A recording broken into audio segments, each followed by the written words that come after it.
some faces that well, you've heard their voices, but now you need to see their faces. You need to experience this. Are we ready for Rebels? Are we ready for Rebels? Let Obi-Wan do the let's get ready to rumble. Let's get ready for Rebels!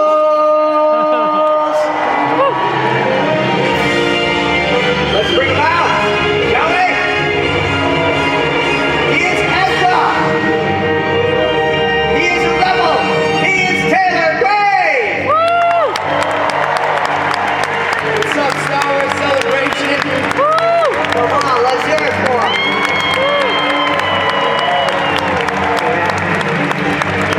She is Sabine. Oh, the ladies love her, the guys dig her. She is Sia Sakar. Let's hear it, Tia! Come on!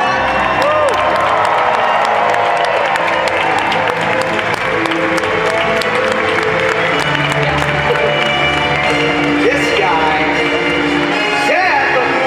Who loves Zeb? If you love Zeb, you gotta love Steve Blue!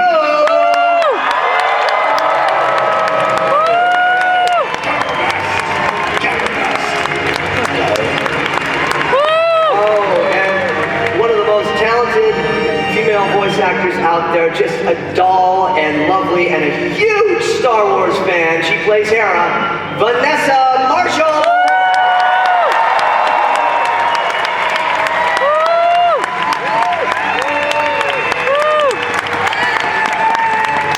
Sure. He is Kanan. He is a Jedi. He is strong in the Force. He is Freddie.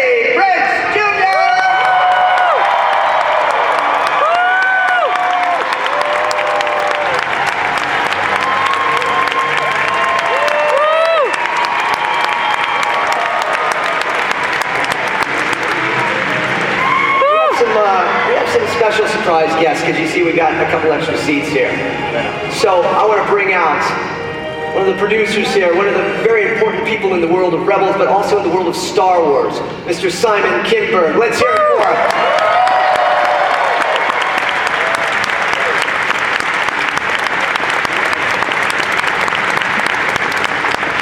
This is a new face for you. You may not know him.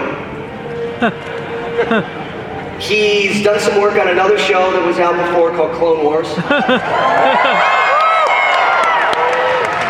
He's a personal friend of mine. And he is an amazing person in the world of Star Wars, and we have a lot to thank him for. He is Mr. Dave Filoni.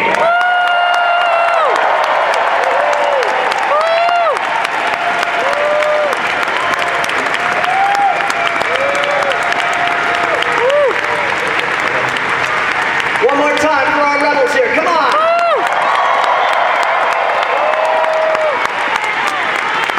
Have a seat. Thank you all for being here and joining me on this stage. It's a small stage. We try to provide for you, I'm sorry. We got a small turnout. Hey, these are the best seats in the house. Lucky. Now, some of you guys have not been to Celebration before, correct? Wow, many of you. What's it like so far? Just anybody? Anybody got a thought? This is the first 5 seconds of it, and it's pretty crazy seeing all you guys out there, so thanks for showing up. Good to be home. Good to be home with my family. It's really, really big. Really big. Now, before we dive into all of this, we have a lot to cover, and the time is going to go by fast. So Dave, can you just kind of set the ground rules? Can you give us a little something? Tell us about season 1 and how it all kind of came together. Well, season 1, we were kind of moving beyond what we had done in Clone Wars, and we were targeting time period, and we knew we wanted to work between episode 3 and 4. So the main theme there really was Rebels, and I think something that we all wanted to explore was, well, what about a Jedi kid that grows up and there is no Jedi Order to find him? What do they do? Kids don't stop being born with the Force just because the Empire's taken over. So we kind of formulated a story based around a boy, and Simon wanted it to be a family dynamic and living on a ship. And all the kind of things that we had grown up with in the era of A New Hope that sense of living on the Falcon, a group of friends together that felt like a family, being chased by Galactic Empire. All those things were different ingredients than we had really done on Clone Wars, which was very four-part arc, different character groups. So it just seemed a natural transition. And then by the end of it, the diabolical plan came together because I got to put Ahsoka Tano in it because she would be alive. So that all worked out. Yeah, there's that. And by the way, son, pleasure to meet you. This is our first meeting. Thank you for joining us today. Thank you. How about you? How has this experience been for you working on this show? Well, it's been amazing. I grew up on Star Wars. Star Wars was the reason I wanted to get into movies in the first place. So when I'd been working with the Lucasfilm folks on some of the features, they came to me because they know I have two boys who love animated shows and now have grown up on Clone Wars. And asked me if I wanted to get involved, and I got so excited about it and excited about working with Dave. And we really built it from the ground up, like you said, and the thing that was the most important to us, other than the time period and this notion of sort of creating a family of characters that would live on a ship together, was the tone. Was making it as much like the original films as we could, to have the humor, the humanity, the sort of velocity of those original movies. That was, as much as anything story-wise, it was the vibe of the show that we spent a lot of time trying to create, and Dave did such a fabulous job with all of our artists at creating an aesthetic, a look for the show that feels like the original movies, but also has its own aesthetic to it as well, because it's based on a lot of the original art. Yeah, absolutely. And I think we like what they came up with, don't we? Okay, thank you, gentlemen. Thank you so much. But I want this now to be for anybody. Y'all jump in, your family, you can cut each other off, beat each other up, that's all right. For all of you, how does it feel to be adopted and admired by this Star Wars community? Anybody got any thoughts right off the bat? I feel very nurtured. It's amazing. Best fans in the world. Yeah, you're like one giant mother holding me. I love it. You guys are incredible. You guys got a little bit of this last year at Star Wars Weekends. And I remember that expression the first time you came out on a stage and there was, thousands of people looking and cheering for you and you're like, what? And so this is the most loving group of people you ever find, Star Wars fans. You are wonderful fans. You so love this, it means something to you, and then you put it back on these people. So your appreciation of Star Wars has it changed much now, working in this? For me, I mean, this scar on my chin is from playing Star Wars. So, Really? Yeah. Okay, well, you can't just say that, you gotta give the story. We bit this flagpole, not like a flagpole, a little flagpole, back and forth until it snapped. And I was Luke, my cousin Chris was Vader, and I was sliding down a slide, and the flagpole hit the ground before I did, and it my chin. My mom had to witness this, and she saw me get so many injuries. It literally was like, put him in the car, let's go, come on. It just threw me out. So I had the appreciation, but it's gotten real deep. Like, you do this, and I didn't start Twitter until Star Wars, and I was like, hey, I'm on this show, check it out, it's Rebels. And like in a week, I was doing full-on like Twitter role-play sessions as Kanan with like Imperials trying to kill me, and I'm like, oh, you think you're gonna kill Kanan? Are you crazy? Are you crazy? Let me tweet this entry. I need more characters. Here's a second tweet. And I just jumped in, man, and I love it. So thanks if you guys are out there and you do that RP. You guys rock, right on, and I'll do it with you. So.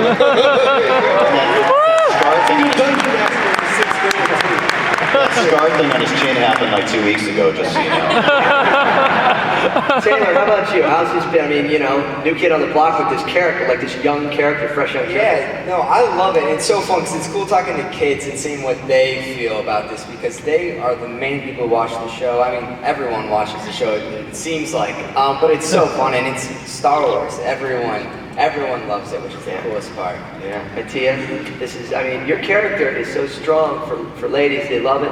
How is that for you? That feels pretty good.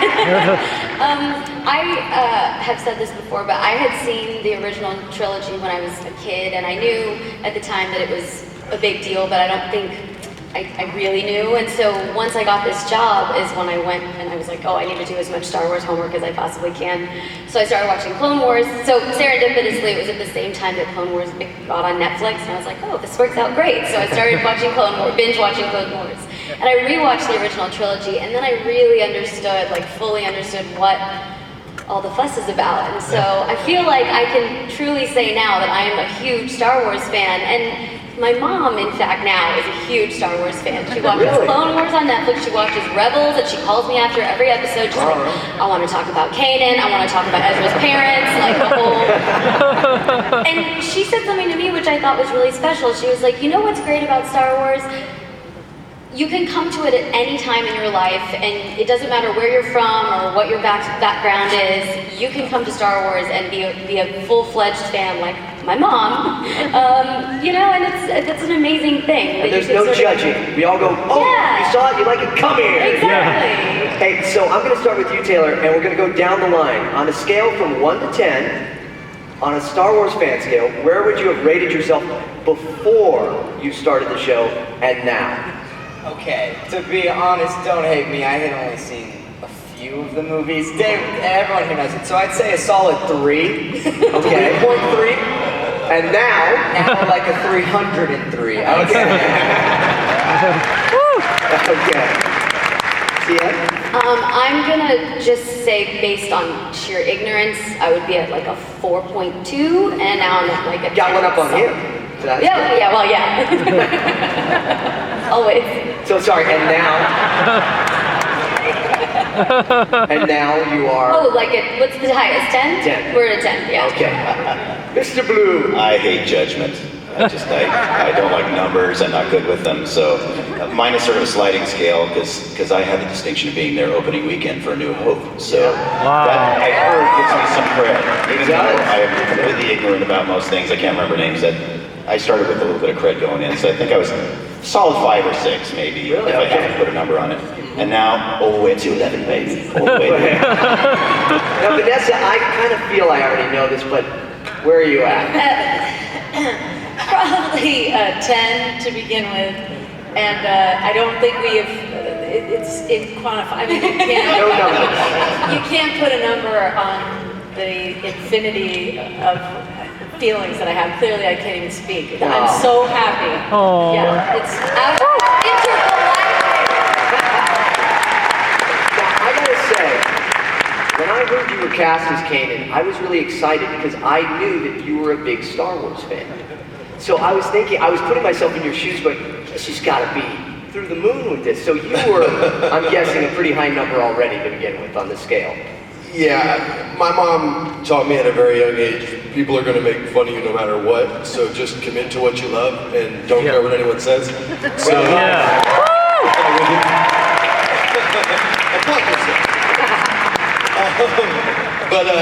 so I embraced, liking the stuff I liked a long, long time ago. I mean, like I said, this is from Star Wars. It's not from a cool fight that I had. I'm not gonna tell you some fake story, but he got it worse than me. No, it was Star Wars. So I was an easy 10 going in, and I'm a 10 still to this day. But when Dave said this a long time ago when we first started, for my generation, this is and even older, Steve. Even though I have more gray hair than Steve does.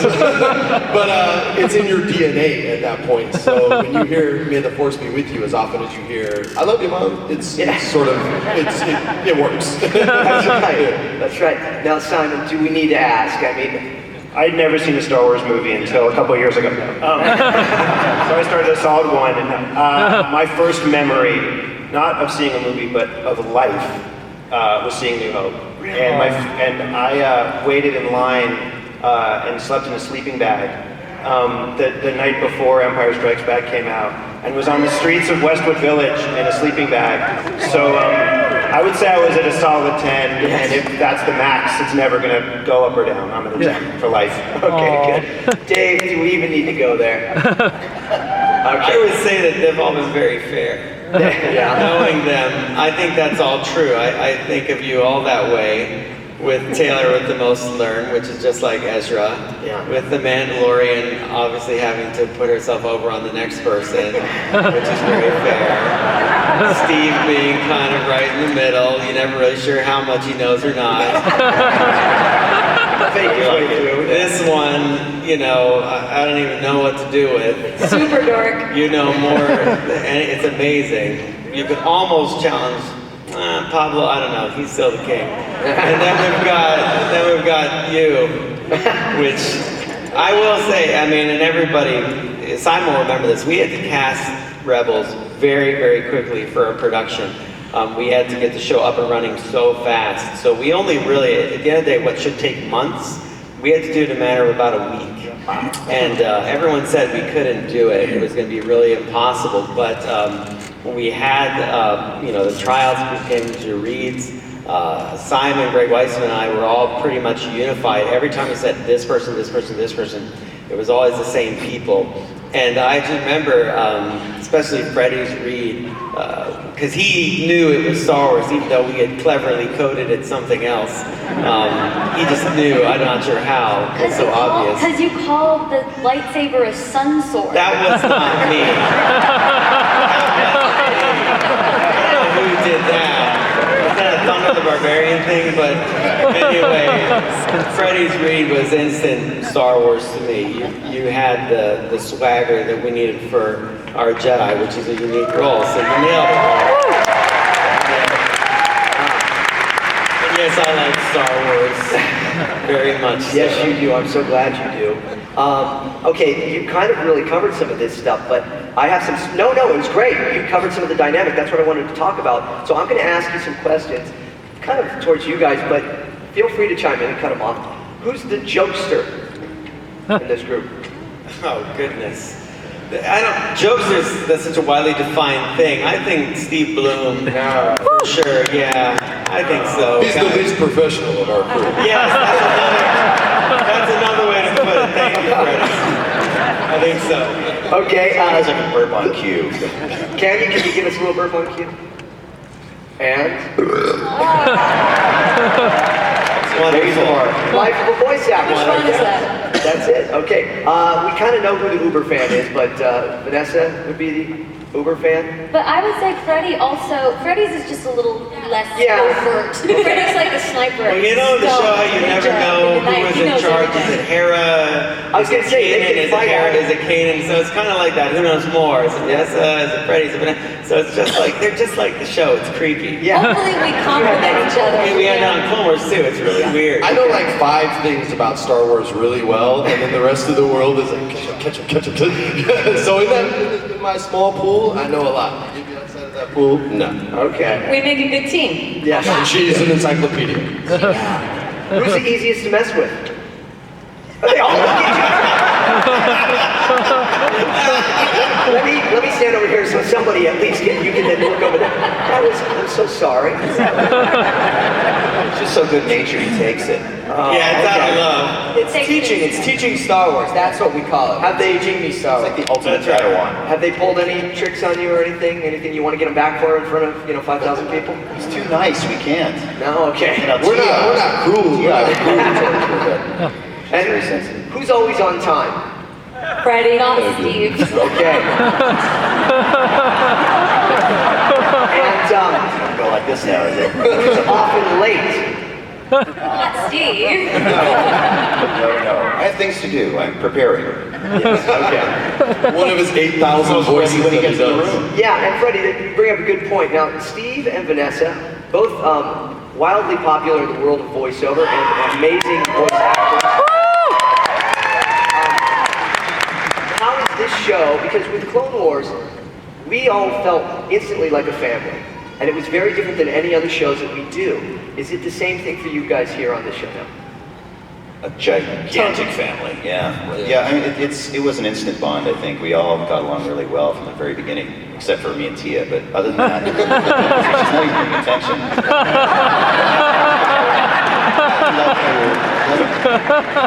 Yeah, I think it was really well cast in the sense that our energies, as we roam the earth, pretty much match the characters. So when you put us in a room together, I'm usually feeding people. He's teaching Taylor this, that, and the thing.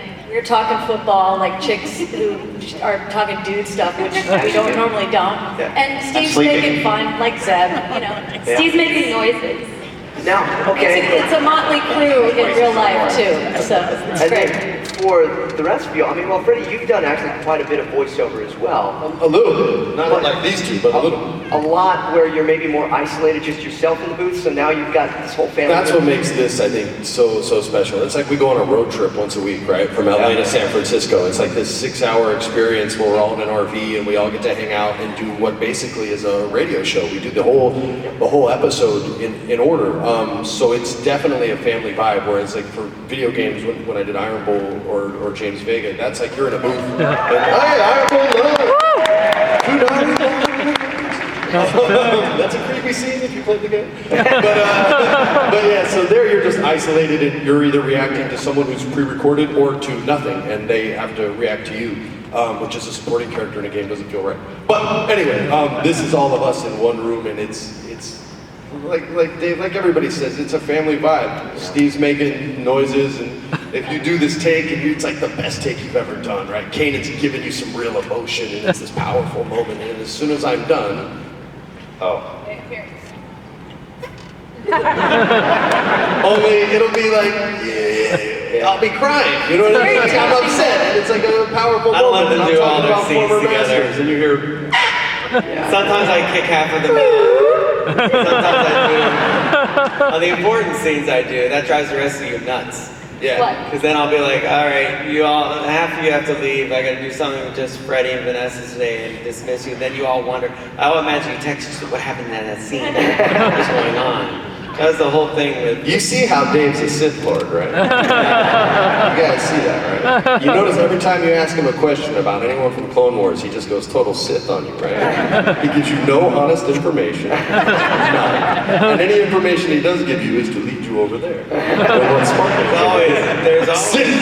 always truth in there. There's always truth in there. All right, Empire. All right, and evil are a point of view, Freddie. Yeah, Felonious Palpatine.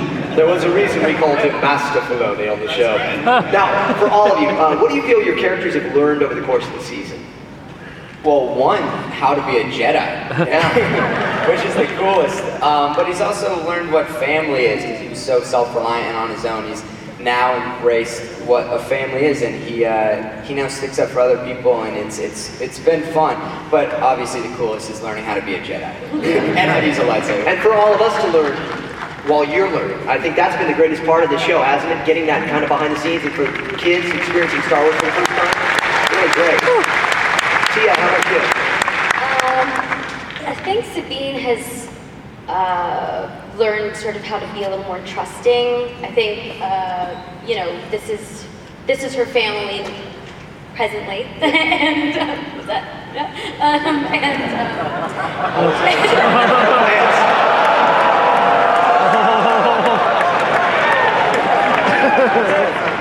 I thought that was a diplomatic way to answer that. Sometimes I'm not even sure what that means. So spoiler alert. I don't know anything more than what I just said. But I think, Sabine in season 1 was the first, that was the most sort of suspicious of Ezra. Like, not suspicious, but just like the least welcoming because, Kanan and Ezra have this bond, and of course, Hera's very, maternal, and Zeb's like gives him a hard time, but doesn't mind him all that much. But I think Sabine was a little trepidatious about Ezra, and so I think that over the course of time, season 1, I think she like warms up to him a little bit, stops calling him like kid, and starts actually like calling him Ezra, And so I think she kind of learns to be a little more trusting of the people that she spends all her time with. Excellent. Well, we have so much to cover. So I'm sorry, if I can jump for a minute. Dave, some way we can kind of sum up season 1, the finale, all that, some thoughts, and Simon, feel free to jump in. The greatest finale ever. The reaction from the fans. Let me ask you this. Let me start off with this. What does the future bring?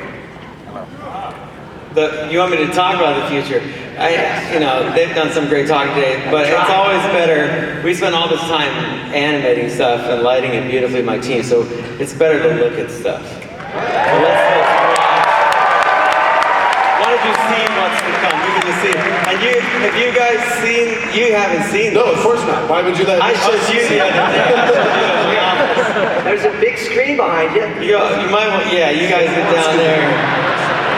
Mind your way. All right. So here's a look at.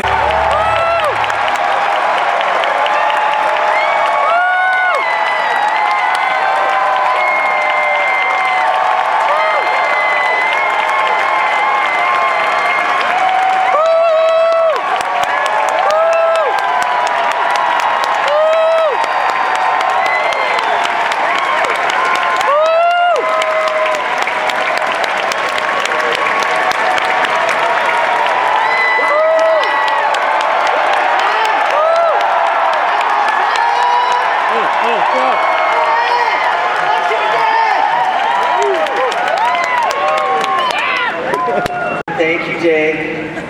Thank you. Hey, lot going on here. Dave, there was a couple characters there that I recognize. It was such a privilege to be on the show as Obi-Wan in the first episodes, and that was so great. But now we have some other Clone Wars alumni, and I think they're here in celebration. In fact, I think they're here right now. Ladies and gentlemen, Ashley Eckstein.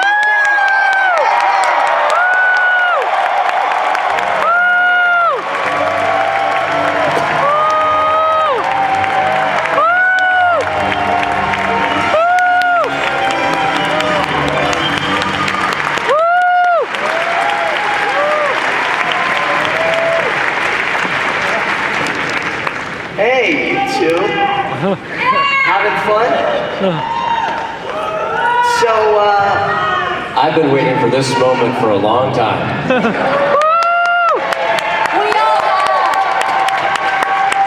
So have we. how does it, now it's time for a really dumb question. How does it feel? Ashley. Oh my goodness, well, the secret was out for me after the season 1 finale. That was a hard secret to keep. But I was recording one day in the recording studio, and in walks D. Bradley Baker. And I looked at Dave, and I mean, honestly, I looked at D, and I just started crying. Like, tears coming down my face, because it had been over 2 years since we recorded together, and I didn't know, where Captain Rex was. I didn't know if Ahsoka knew where he was, and yeah, and so I just started crying. I was so happy that Captain Rex was back. Yeah.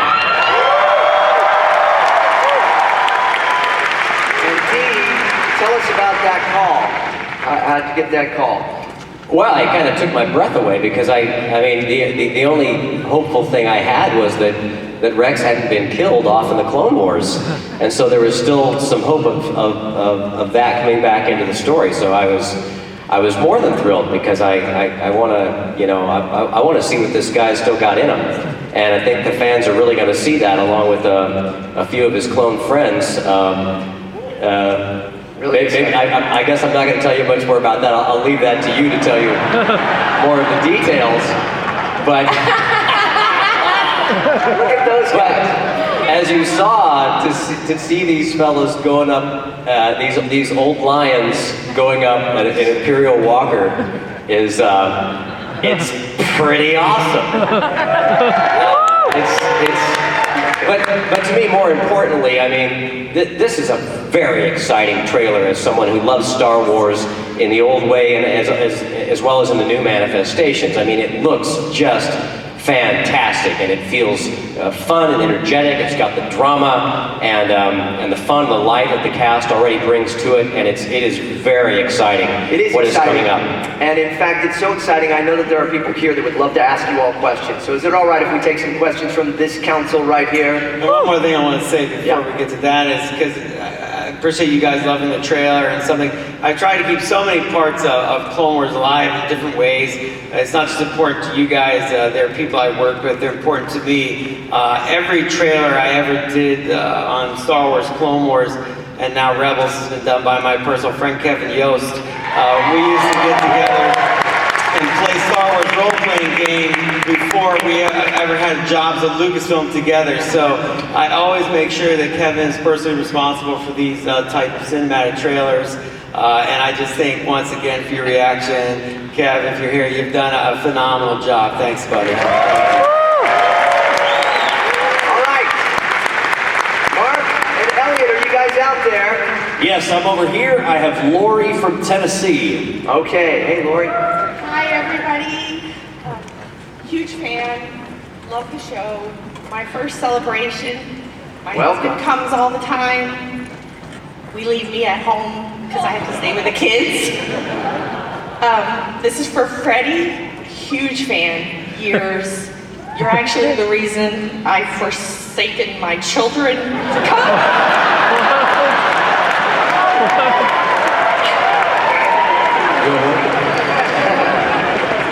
Is there any way you would possibly sign my book? Yeah, of course.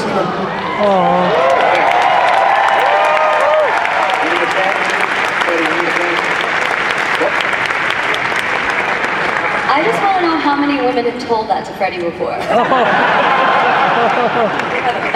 I tried it earlier, he would have none of it. Pretty good response. You have to have Freddie Prinze Jr. shoes. Yeah. Oh, look at go. Okay, hey, welcome I'm over here. Let's jump. I'm over here, What do you James. got over there? All right, what's your name? My name is Kevin. All right, what's your question? I work with Sales One. We're a jewelry designer. We have a Star Wars license, and we have a prototype of Chopper. And I just wanted to give it to Dave. Wow, this is just like Love Fest. We're doing business here. All right, that's amazing. Yeah, do you want to bring it over here? Oh, we're slowly disbanding the cast into the audience. That's nice. I'm going to tweet a picture of of Freddie signing for this woman so that her children can see on Twitter what mommy's doing right now. Elliot, what do you got there? I have Alec from California. Okay, what's the question? I just have a question for Steve, Dee, and James, all the other voice actors. I want to get into this industry. I've done a couple of auditions, and I just want to know, what tips can you give me? Go to iwanttobeavoiceactor.com. Yes. I made a website that's for anybody interested in voice acting as an amateur or maybe as a professional. It's all free. It's everything I think about voice acting. It's called iwanttobeavoiceactor.com. It's completely free, and it's just me yammering on and on. I think it's got some good info. So good luck. Okay. We've got the best seats in the house here, and I thought I should ask them if they have any questions. You do? Oh, thank you, Mark.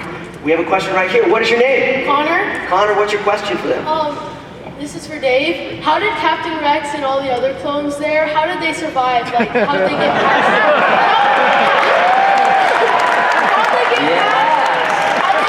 not killing when Jaden and Ezra come, not killing them after Order 66?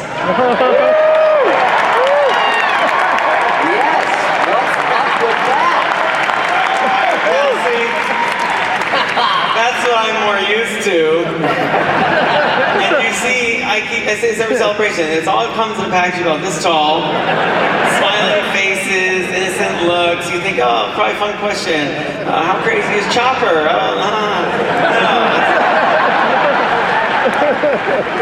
How did Rex survive? Well, this panel doesn't have enough time for me to explain the full depth of that story.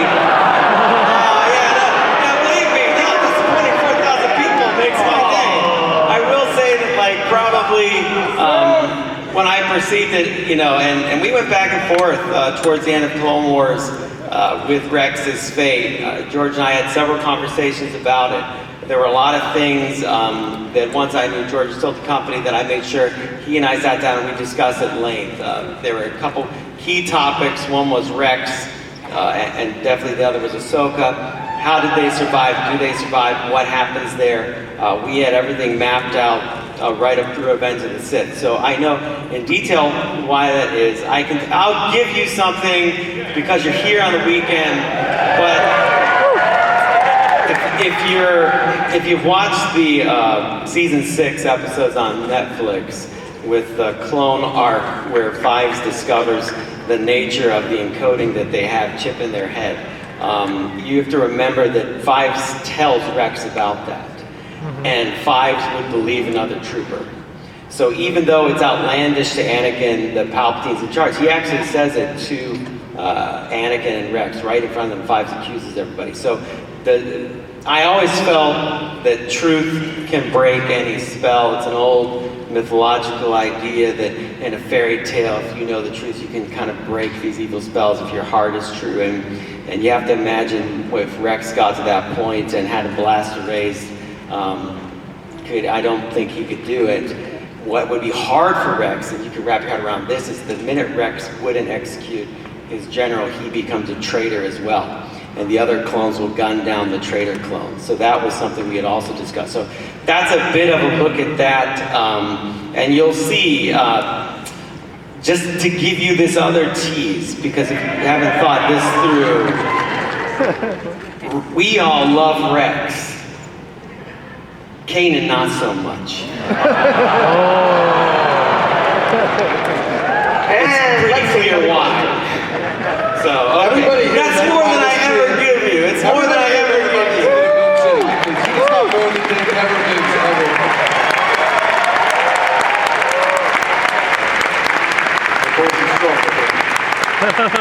Okay, Mark, you're right here. Yeah. We got a guy from Canada. What's your name again? Matt. Matt, what's your question, Matt from Canada?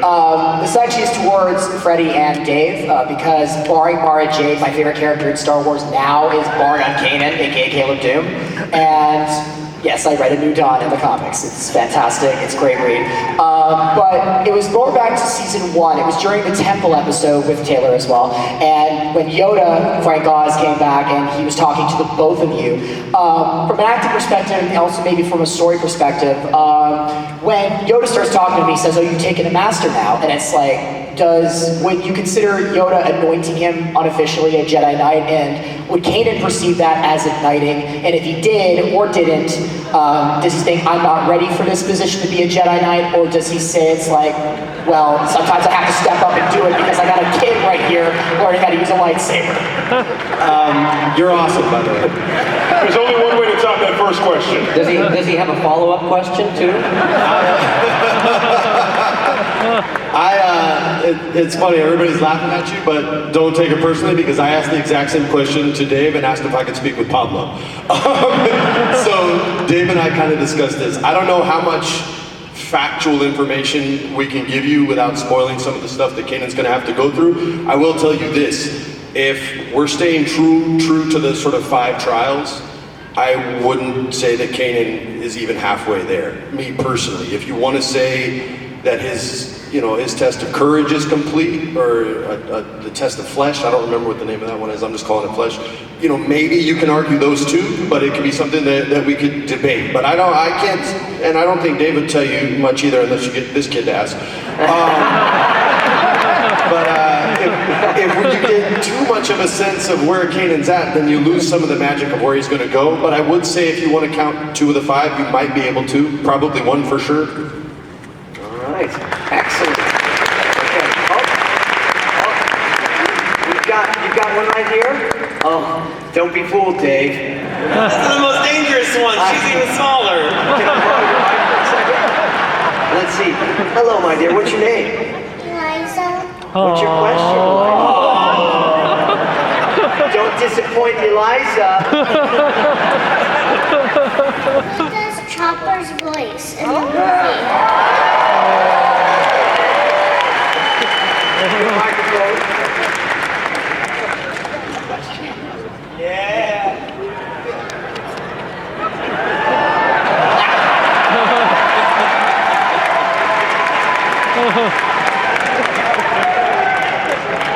I got you all done.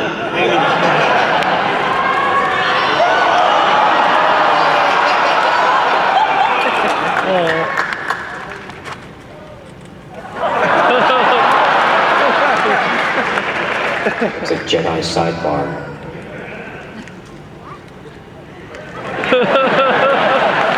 I told her the truth.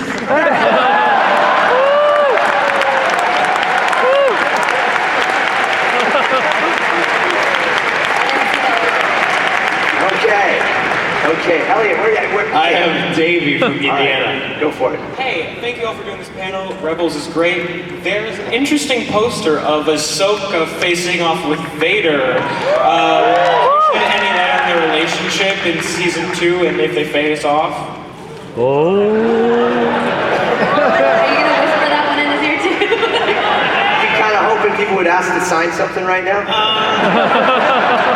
Well, I'll try to give you as best an answer as I can. Ahsoka and Vader was the topic that George and I discussed, specifically. I asked him exactly what you're asking me now. And I said, what would that be like? What does she know? What would she know? So, let's just say that it's part of the story that we have to tell you. You know?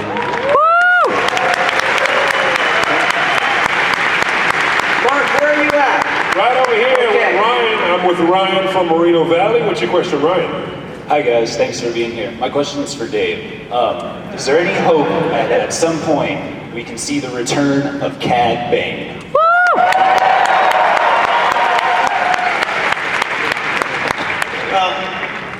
You know what's exciting to me though is that Rex is back. Hondo's back. Did you see Hondo? Hondo. So, you know, what was really important, and Simon and I discussed this in the beginning, there's Hondo talking about Rebels, is that we wanted the cast of Rebels to have their space, wanted the characters to have their space. They had to own this time period. It's really, and this is important, I think, for everybody to remember, it's really the story of this crew, Ezra's evolution as Jedi Knight canon. So it's that story. If we found a way to include characters from the past, then those character moments are important for the story that we're telling now. They're passing into the story, through the story. So I think we have to be very careful about which characters we bring into Rebels, period. And that includes the classic trilogy and the prequel trilogy as well. You worry about having this small universe, and even when we think we're being good at it, you know, I noticed a series of episodes we had Yoda, Lando, and then Tarkin not long after. And that's like, you know, I think it played off well, but we are very conscious that we don't want it to seem like a stream of guest appearances. It has to be vital to the story, and luckily I think we find ways to do that. So if it made sense, the answer was, you know, if he's alive, of course, yes. But anything could happen to a bounty hunter, I don't know. Cad was crazy, and I don't know where. Voiced by the amazing Corey Burger, by the way, who voiced Count Dooku, Zero the Hutt, and so many others. Just fascinating, wonderful stuff. And Jim Cummings coming back as Hondo. Give a shout out to the amazing Jim Cummings. I think we have time for one more question, Elliot. Yes. Here we go. What's your name? This is Axel, and he has a question. Here we go. Why is Darth Vader not dead yet? Because didn't all the movies, the Star Wars Rebels episodes come out of all the movies? Simon, you want to take this one? You're a Star Wars expert. Why isn't Darth Vader dead? This, you know, we take place before New Hope, so Darth Vader. I think it's one of these things where, you know, because some people, especially someone younger like Axel, is being introduced to Star Wars in a world now. It is one of the things you have to kind of juggle, don't you, with this show? Yeah, I mean, you know, one of the things we talked about from the beginning, and it was the first impulse, was that we wanted the show to take place between the prequels and the original trilogy, which is confusing because I know for a lot of kids actually they see the prequels first. Sure. But for us it was wanting to take place right before the beginning of the Rebels, of the Alliance, right before Episode 4. So the Darth Vader that you know from the original movies, this is just before those movies take place and his sort of rise into ultimate power. I think that's what's really exciting about what we just saw. This is as close to Anakin as you're going to get. This is right after Episode 3 in our brains here so much, and he is in his prime. So thank you for that. And let's hear it one more time for our Star Wars rebels.